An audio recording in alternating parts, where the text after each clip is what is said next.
Moscou dénonce le harcèlement systématique des médias alternatifs étrangers en France. Ce 7 mars 2019, la porte-parole du ministère russe des Affaires étrangères, Maria Zakharova,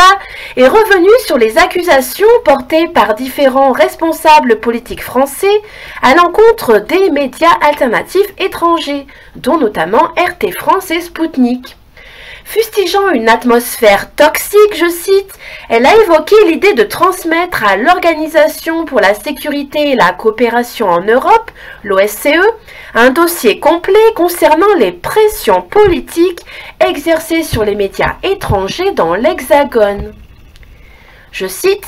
il s'agit de toute évidence d'un harcèlement systématique des médias étrangers en France. Il est impossible de lutter d'une part contre les fake news et la désinformation et d'autre part de corrompre les médias de masse officiels, a-t-elle déclaré.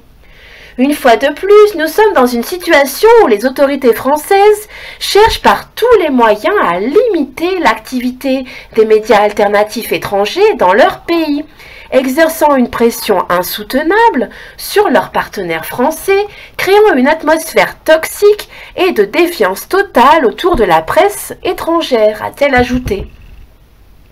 À cet égard, nous souhaitons avoir l'avis des organismes internationaux spécialisés, des ONG chargés de la défense des droits de l'homme. Nous transmettrons également notre demande à l'OSCE. Nous souhaitons une évaluation pour savoir à quel point il est légitime d'exercer une pression directe sur une station radio ou sur une chaîne de télé indépendante et la contraindre à rompre son partenariat avec des médias français.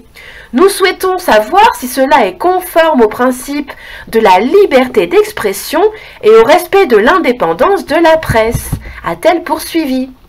La porte-parole a rappelé que Moscou avait adressé une note à l'ambassade de France suite à une publication dans laquelle Emmanuel Macron avait dénoncé une ingérence étrangère de certaines chaînes dans le mouvement des Gilets jaunes,